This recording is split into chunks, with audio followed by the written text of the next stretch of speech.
Okay. Hi, everyone. So the final presentation of the day before all the beer, IPsec deep dive and XAuth mod config deep dive. So I'm hoping this presentation can be your guide to IPsec and VPNs in general. A little bit about me. My name is Tomas. I'm a system architect, but I really love automation and monitoring. I'm also a MikroTik trainer and consultant, but what I focus most or full-time these days is Unimus.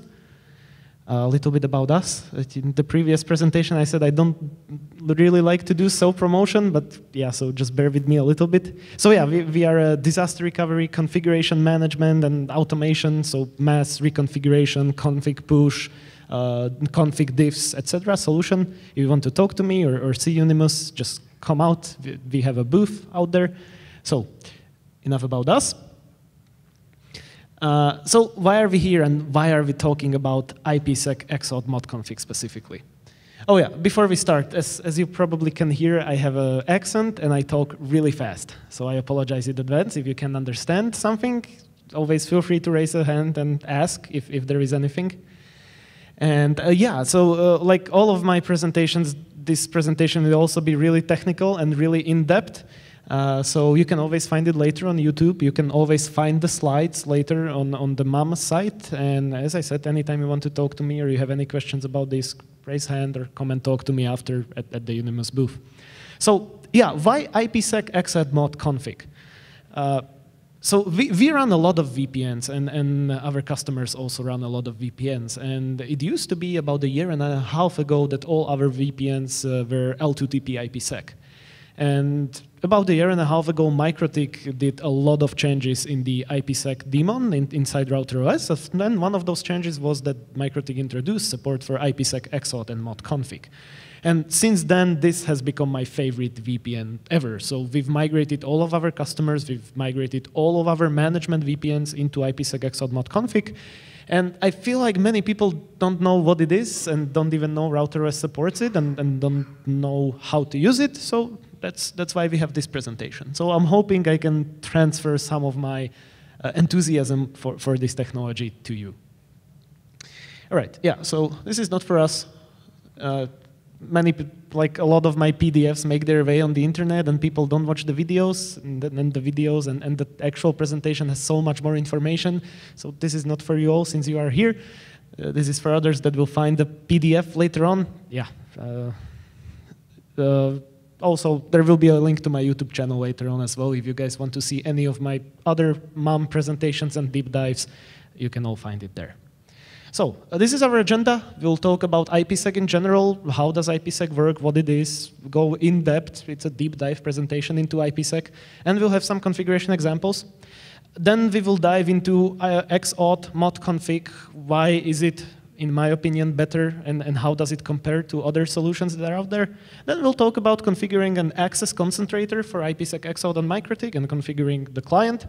And then for the rest, we'll just do some security and other miscellaneous bits. All right, so yeah. This presentation specifically deals with road warriors, remote roaming clients.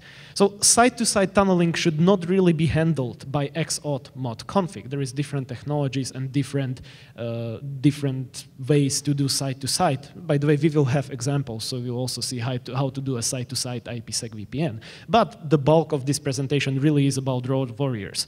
So just remember that XAuth mod config, all about road warriors, but what you learned in this presentation will hopefully be useful for all dealing with IPsec and all IPsec related things you need to deal with. All right, so part one, how does IPsec even work? By the way, this is not a random image. This is a visually correct and technically correct explanation of how AES encryption algorithm works. Link to this later on. Yeah, this is correct. This is how AES works. So this is from a stick figure guide to AES. There will be a link at the end of the presentation. It's a wonderful 40-page, funny but technically correct way to explain how AES encryption works. So yeah. All right, so what is IPsec? Well, IPsec is a standard for securing communication over public networks. Specifically, IPsec also allows us to ensure payload integrity and/or encrypt the payload that is carried by IPsec. So if you have any information that should not be retrievable or readable or modified in transit by other parties, then IPsec is a really good candidate to use to encrypt that information. So yeah, how does IPsec function? We said it can either do payload integrity validation, which is IPsec in AH, authentication header mode. So in this particular mode, IPsec doesn't actually encrypt. It just validates that the data was not changed in transit, that nothing changed. No encryption, though. The second mode is actual encryption, which can also do validation, but does not have to. Usually, though, if you want to encrypt the payload, you want to be sure it wasn't messed with during transit as well. So this is handled by IPsec ESP, encapsulating security payload. And for the rest of this presentation, when I talk about IPsec, just remember that it doesn't always have to be encryption. You can use either of these IPsec functions, but for the rest of these presentations, we will refer, if we say IPsec, we mean encryption with payload validation. But just remember that it doesn't have to be. It depends on your requirements. A funny bit, actually, so we've talked a lot about OSPF here today. So in OSPF, for IPv4, you have authentication natively handled by the OSPF protocol. You have the clear text, MD5 hash, etc. In OSPF version 3, so OSPF for IPv6, there is no more native authentication in OSPF itself. It's all supposed to be handled by IPsec. So actually, how authentication is done for OSPF version 3 is using IPsec AH, because we only do validation of the integrity, if the other side sent it and if it was not messed with in transit. So just as a funny bit, if you want to do secure OSPF v3, you should use IPsec AH. All right, so how does this all work? So to actually have IPsec do its job, we need to establish an IPsec session. So to establish an IPsec session, IPsec has two phases, which are called phase 1 and phase 2. Phase 1 being the IKE, Internet Key Exchange phase, and phase 2 being the actual IPsec phase, where the traffic is actually encrypted and handled by IPsec. So IPsec is always a two-way relationship. You need to have two peers, and they all need to establish an IPsec session, and then they can exchange the data secured by IPsec within that session. So let's talk about more in depth about these phases. So first phase 1, IKE. And IKE is really responsible for the IPsec session establishment, right? It's the initial negotiation of the IPsec session. And only after the phase 1, only after the IKE phase is properly negotiated, the two peers can start sending IPsec secured traffic between each other.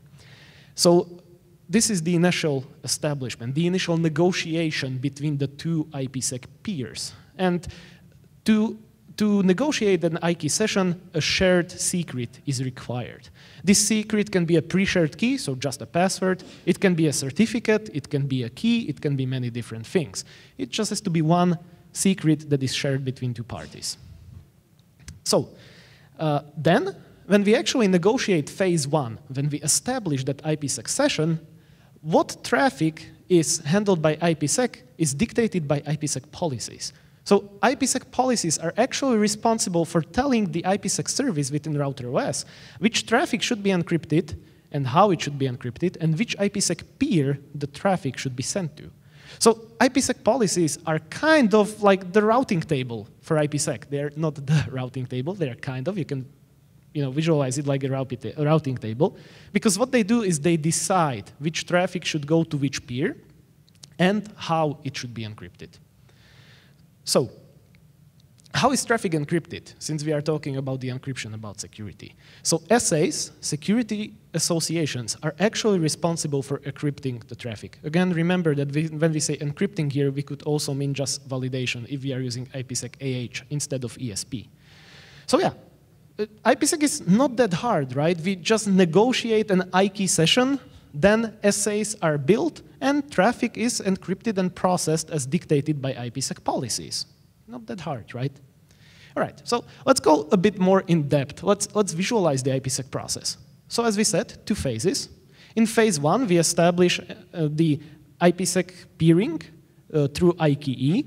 So of course, this includes validating all of the phase 1 settings. So all of the settings have to be correct and the same on both sides of the IPsec session. It's a two-way relationship, which means both routers need to agree on the exact state of the IPsec session.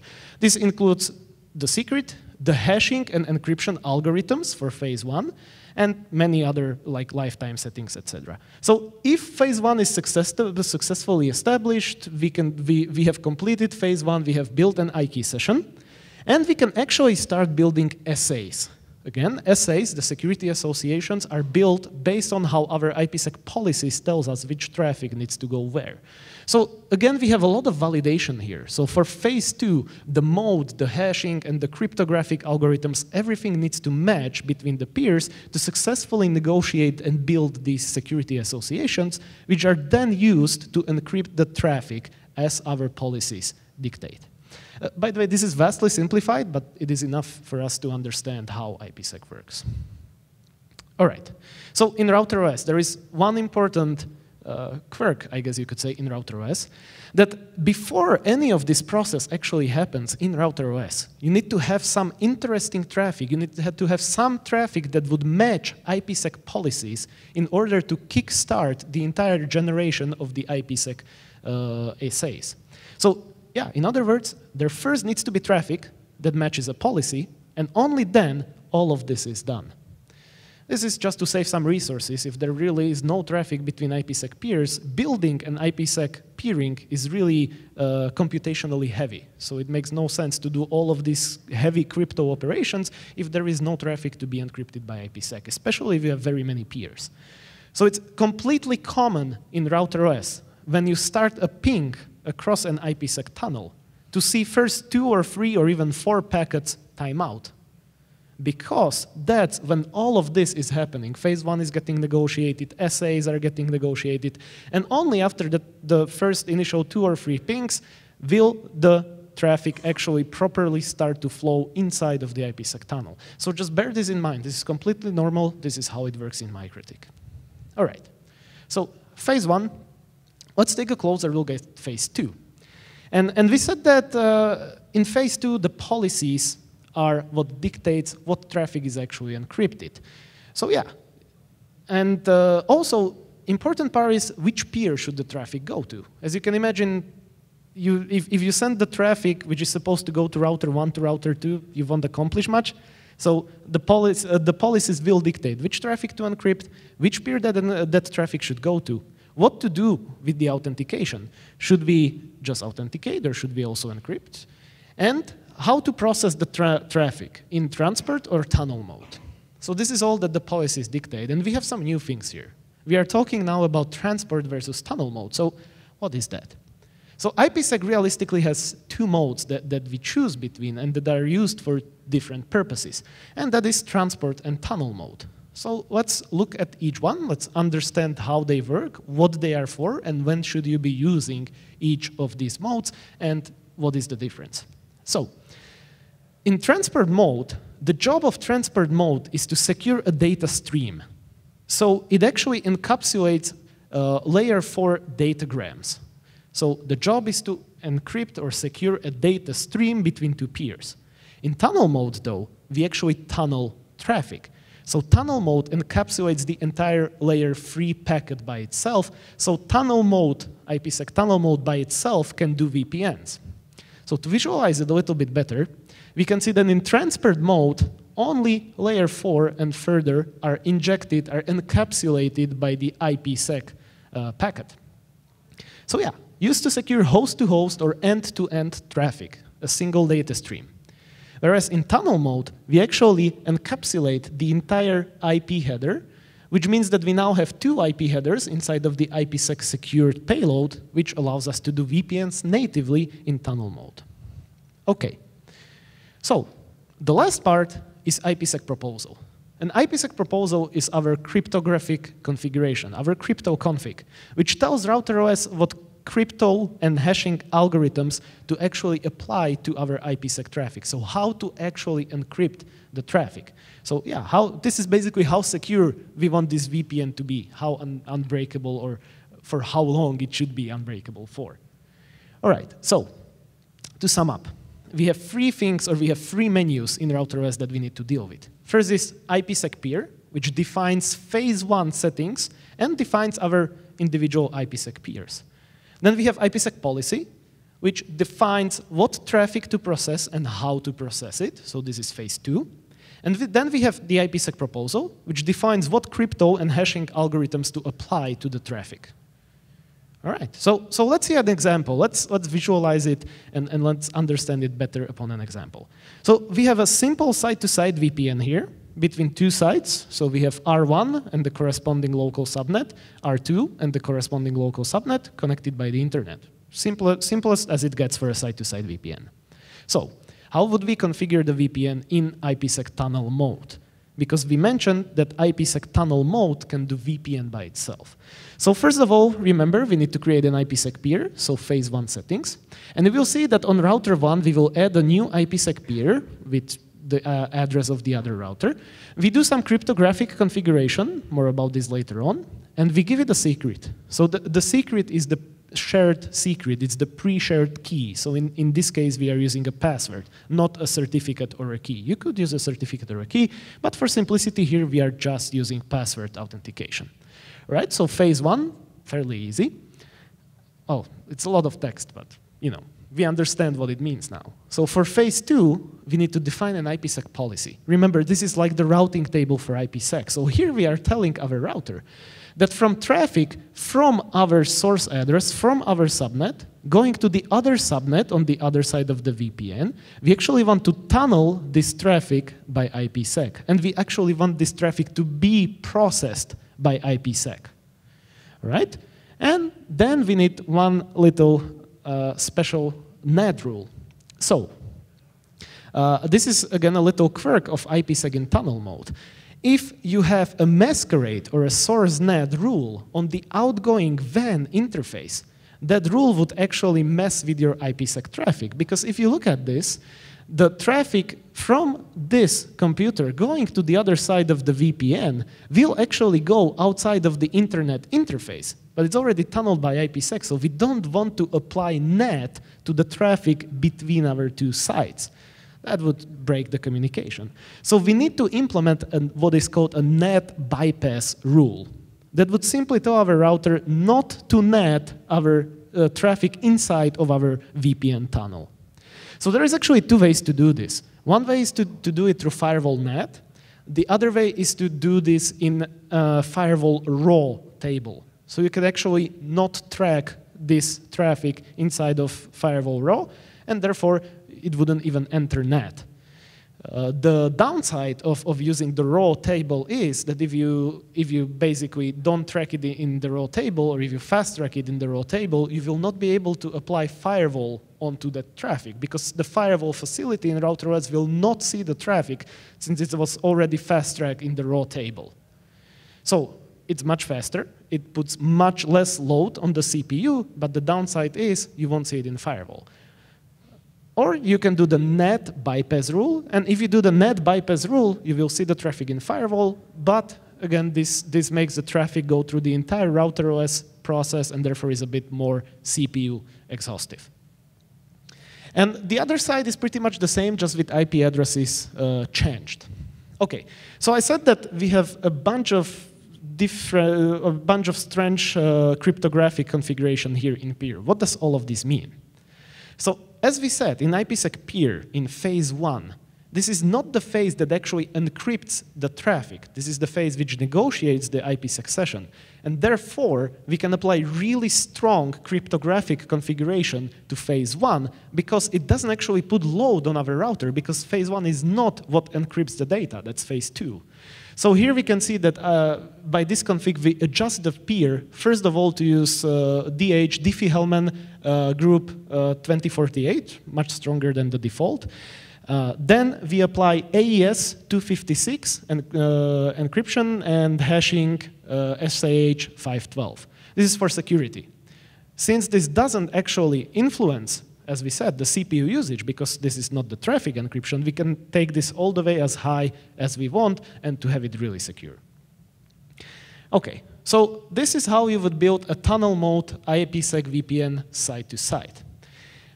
So let's look what is the difference between transport mode. Remember tunnel mode, we said it can do VPNing by itself, and transport mode is used to secure a single data stream or a peer-to-peer communication. So in transport mode, we can still do a VPN, a site-to-site VPN in transport mode. It's just a little bit different. So we still need to set up an IPsec peer.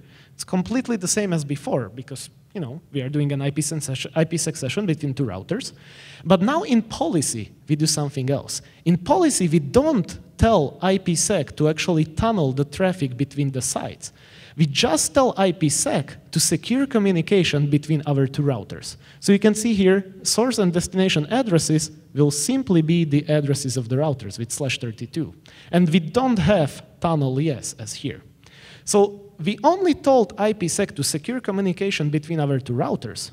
So now we also need to do some tunneling. We need to actually do the VPN. And for this, in this example, we use a GRE tunnel. So we set up a GRE tunnel between the two routers. Then we add some IP addresses, and we do some routing. So do you understand what's going on here? We are actually creating a GRE tunnel between the two sites, and we are using IPsec to secure that GRE tunnel. Whereas previously in IPsec tunnel mode, IPsec itself was doing the tunneling. Here we are using GRE for tunneling and securing, encrypting the GRE tunnel with IPsec in transport mode. So that's the difference. So yeah. By the way, in previous setups, we were using the default proposal. Remember, the proposal is what tells the router how to encrypt the traffic.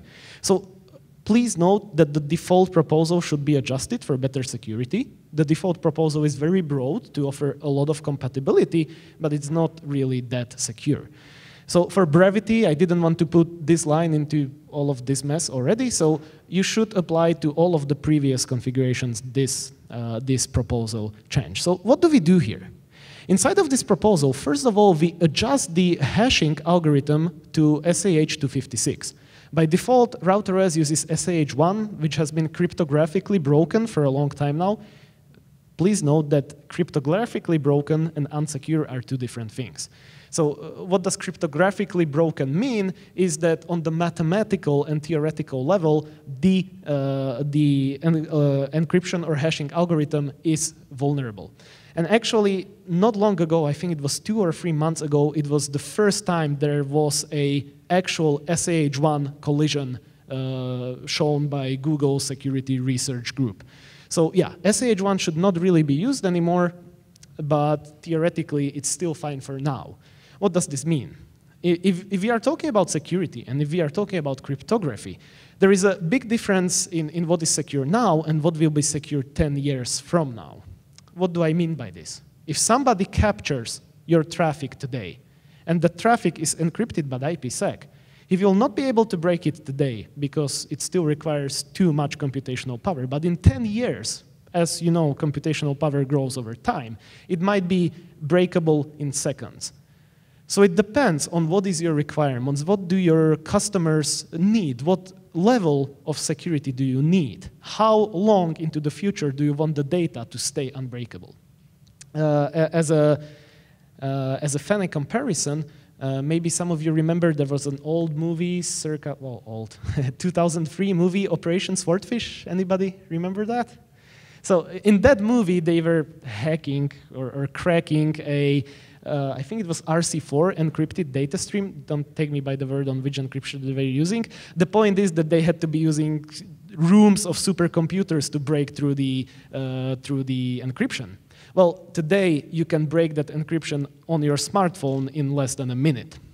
So it always depends. The fact that it is secure today is okay, but will it also be secured 10 years from now when somebody captures that traffic, which might or might not be relevant. If you are talking about social security numbers or health records, somebody will be happy enough to capture that traffic today and break it 5 years from now, but he's still getting the data he wants just later on. So yeah, security, very complex debate. So here we adjust our proposal using SAH-256 and AES 128 CBC and using PFS group, again, Diffie-Hellman 2048. So By the way, there will be also slides later on at the end of the presentation which will actually explain to you how AES works, how Diffie-Hellman works, what all of this is. I don't want to get into the crypto stuff in this presentation, but if you enjoy it, there will be links later on that actually explain all of the crypto, if you are hardcore enough to get into it. All right. So, yeah.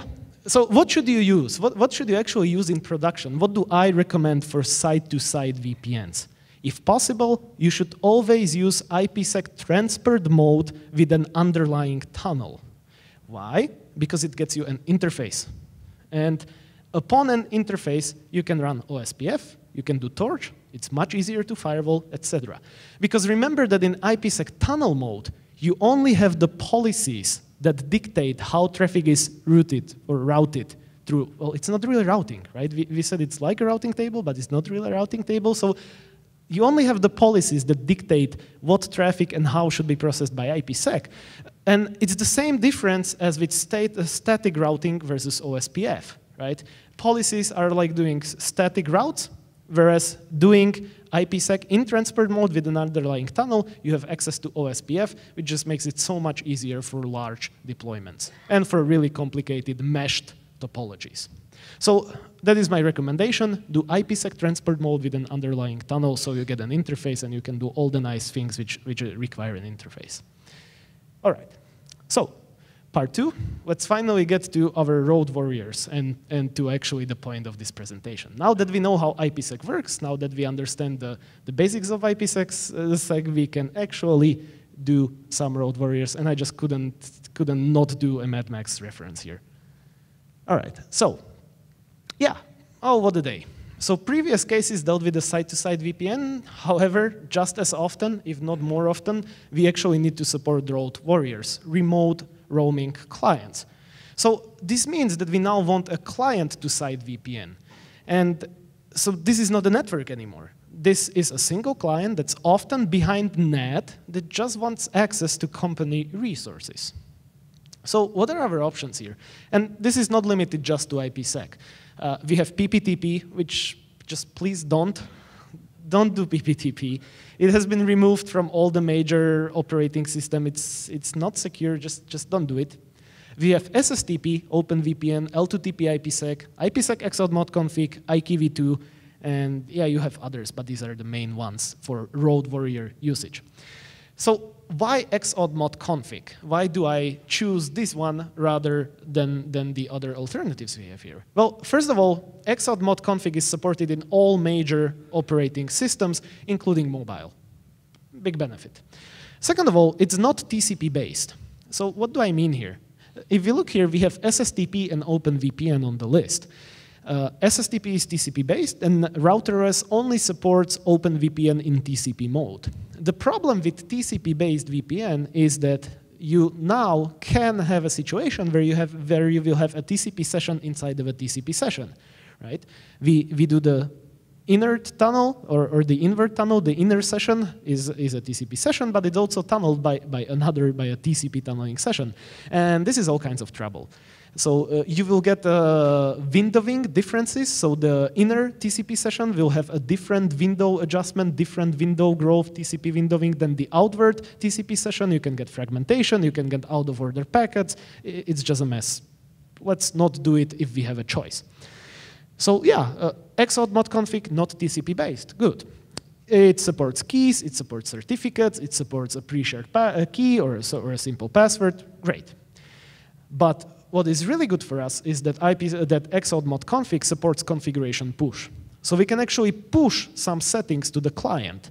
For example, which routes to actually send into the VPN, which DNS server to use, etc.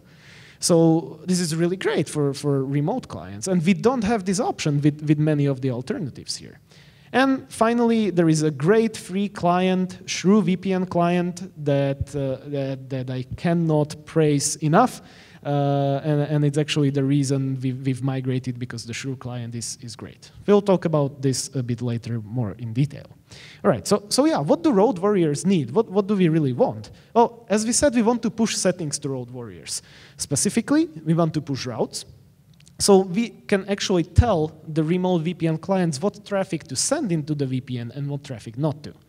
As you can imagine, when your client dials a VPN and goes to YouTube or Facebook, you generally don't want all that traffic coming into your main router, coming into your headquarters and loading your router.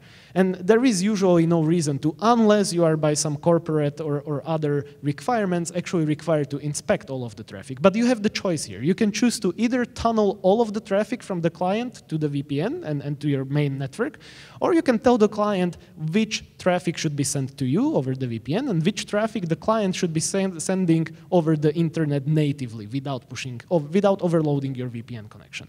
So that's great. We can actually push this to the clients, and we can also push DNS settings to the clients. Why? Well, this should hopefully be fairly obvious. If a client is connecting to a corporate VPN, he wants to be able to resolve all of those internal host names inside of his corporate network. So we need to tell the client to use our internal DNS servers inside of that corporate network, which we can do.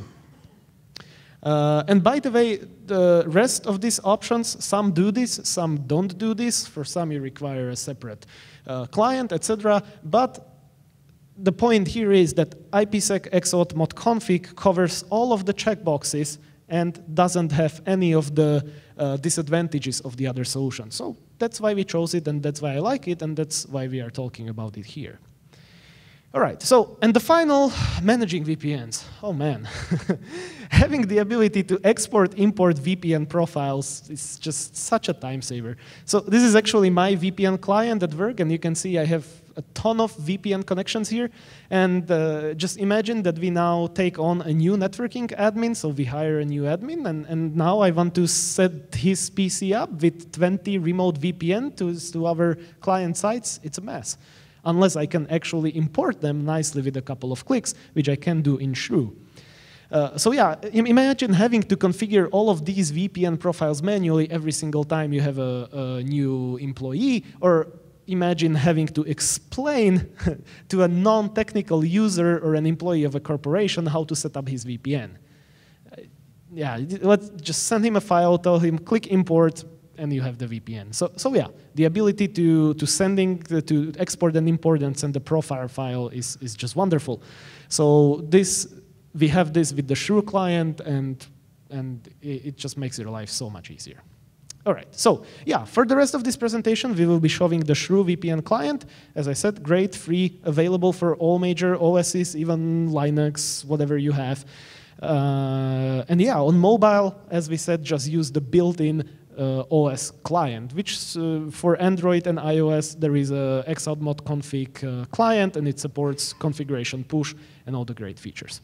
All right, so how do we configure this? So let's actually see how to configure an IPsec XAuth mod config access concentrator on RouterOS. Well, we start with defining an IPsec peer. Phase 1, remember? The trick here is to specify the address as the wildcard 000/0. So any peer, any IPsec session that comes in will be processed by this IPsec peer. Then we set it to pre-shared key XAuth and specify our secret. By the way, you can see here XAuth login and password. Don't use these. These two fields are only used when RouterOS is an XAuth client. In this case, we are the access concentrator, so we don't set this up.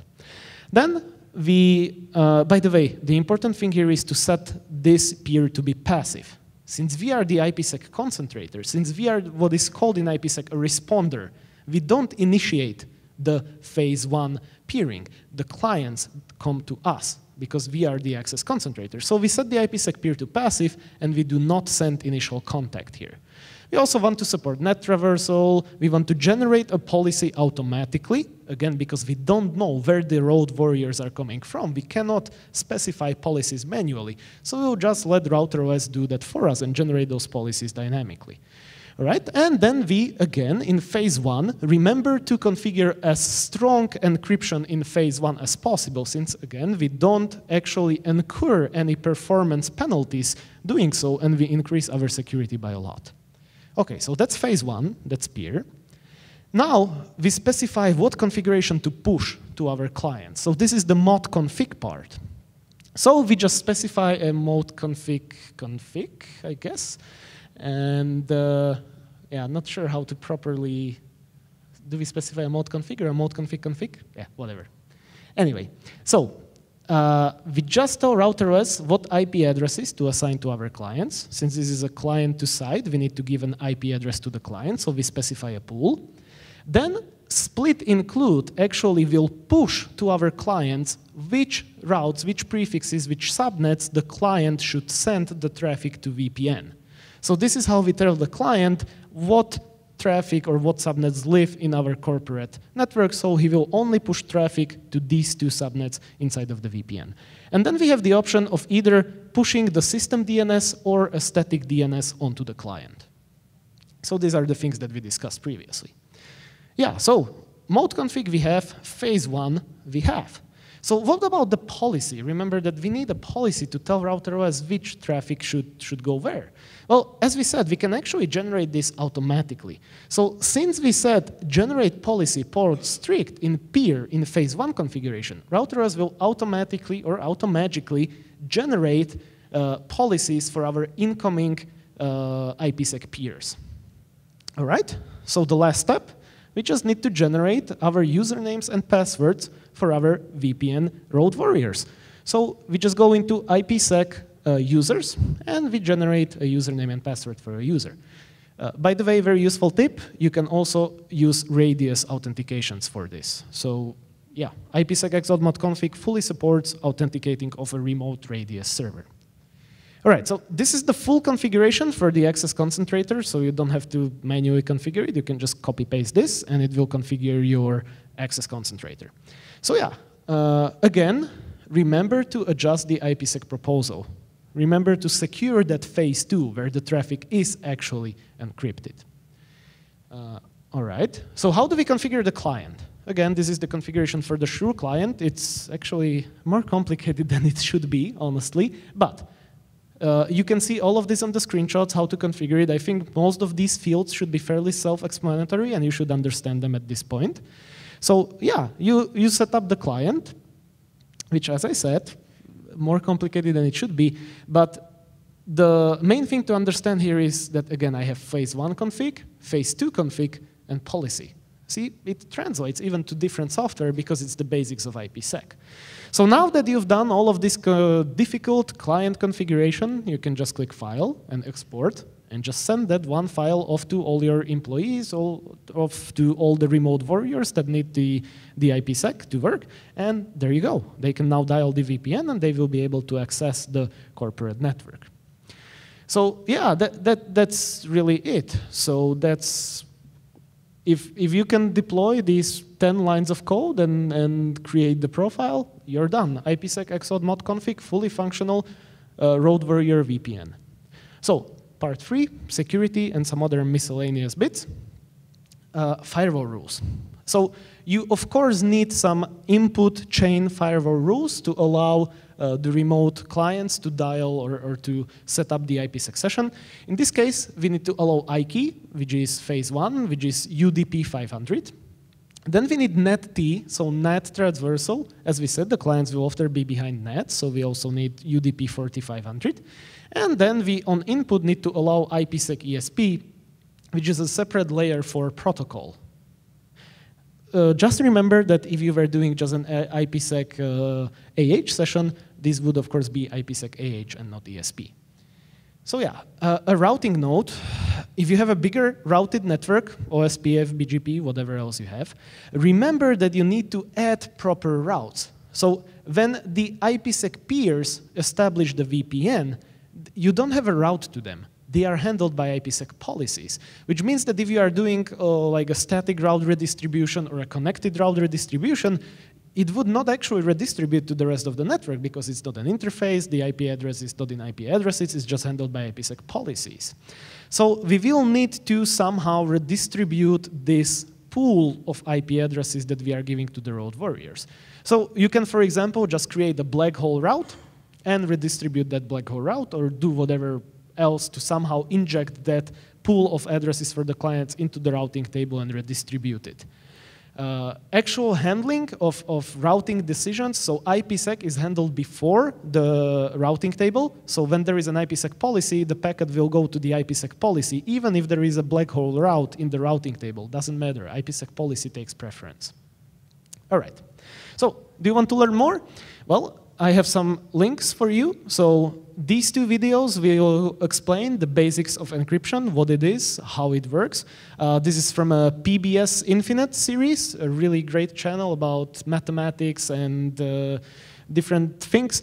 So as you can imagine, encryption and crypto in general is very complicated, but these two videos are actually very well presented, so you can understand how Diffie-Hellman works, how is it even possible that IPsec encrypts traffic, how does it work, and etc. Yeah, if you want to know how Diffie-Hellman works, again, great video from PBS Infinite. It explains all you need to know about this. If you want to know how AES works, this is the stick figure guide to AES that I had the crazy screenshot from in the beginning of the presentation. And yeah, more things to watch, listen to. You can check out my YouTube channel for all my other MUM presentations. I love to do deep dive technical presentations, so there is all kinds of deep dives on there. Yeah, I'm part of the Brothers Vips, as you saw us on the panel here previously, so I think hopefully you could enjoy listening to one of our podcasts, just ramble on, and yeah. And that's really it. If you have any questions, I'll be happy to answer them, or come and see me anytime later on at the Unimus booth. Thank you. Yeah, on your...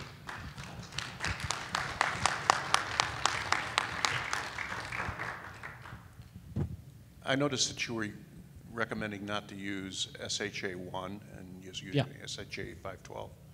But when you're setting up an L2 TP tunnel, does the policy dictate that in the IPsec, which it uses? Because it always seems to default to SHA-1.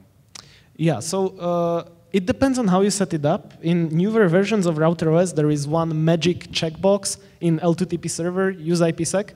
I don't recommend using magic checkboxes that you don't know what they will do. So yeah, by default, if you just use the magic checkbox, it will apply as broad settings for compatibility as possible, which is great for compatibility, but you sacrifice security. So yeah, by default, it will use SAH1 for both phase 1 and phase 2, which is not at all what I would consider secure, but again, it's there because of compatibility requirements. So I hope that answers the question somehow. Sorry, could you pass the, thank you. So just to go with that example, you uncheck that box, right? The magic link, the magic checkbox. So if you want to do L2TP IPsec, yeah, you would uncheck the magic checkbox, and it would be very similar to xadd-mod-config. You would create a peer that would be a 000/0 peer. Here in authentication mode, you would do just pre-shared key. You wouldn't do xadd. Exchange mode, you would do main L2TP. There is a separate main L2TP exchange mode. And most of this config would be actually very similar, but you have to think of the client. What encryption and hashing algorithms does the client support in phase 1 and phase 2? For example, Windows is just bad. Windows still uses FreeDES, which is like super old and super crap. So you have to be careful about selecting this so that it matches on the access concentrator and on the client. That is why I am recommending to use Shrew client, because the Shrew client, as you can see here, can do all of these good, high secured settings instead of the default built-in Windows client. So on Windows and Mac OS, you have to go to Shrew if you want this kind of thing, because the built-in, there's no built-in XAuth. No. Sadly, Windows, Mac doesn't do built-in XAuth mod config. The mobile operating system, Android and iOS, do it. On Linux, you can do it through any of the swans, but on Windows, and yeah, you need Shrew. Yeah? Is Shrew available for Linux? Sorry, I actually don't know off the top of my head. I think so, but I'm pretty sure, but like 98% sure. Yes. More questions?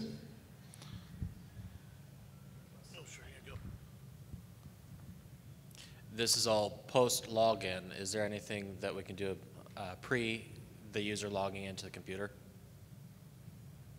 Good question. I honestly don't know.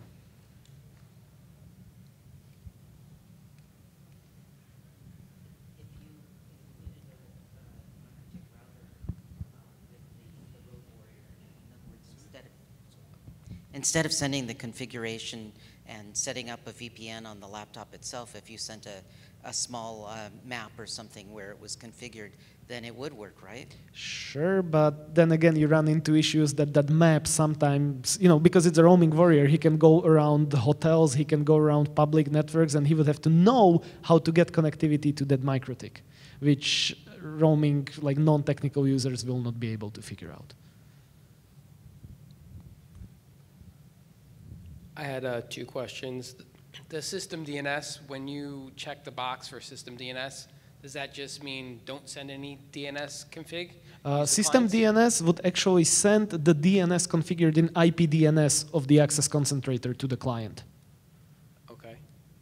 And when you export in Shrew, does it include the username or not? No, no username password, but it does include the pre-shared key, which is what you want. But no, username password, the users would have to supply by themselves. Okay. Yeah,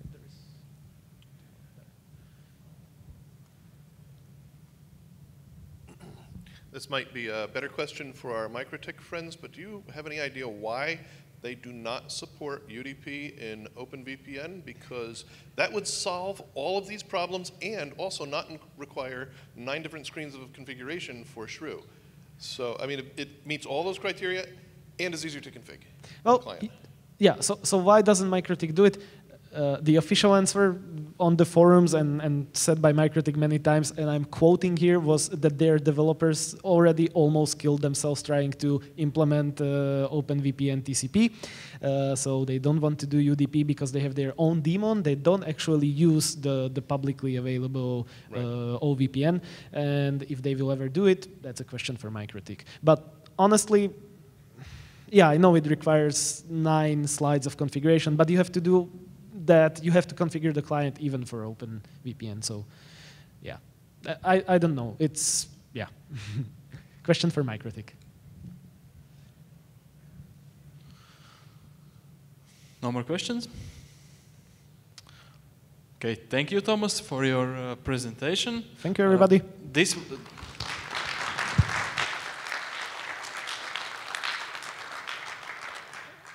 was the last presentation today.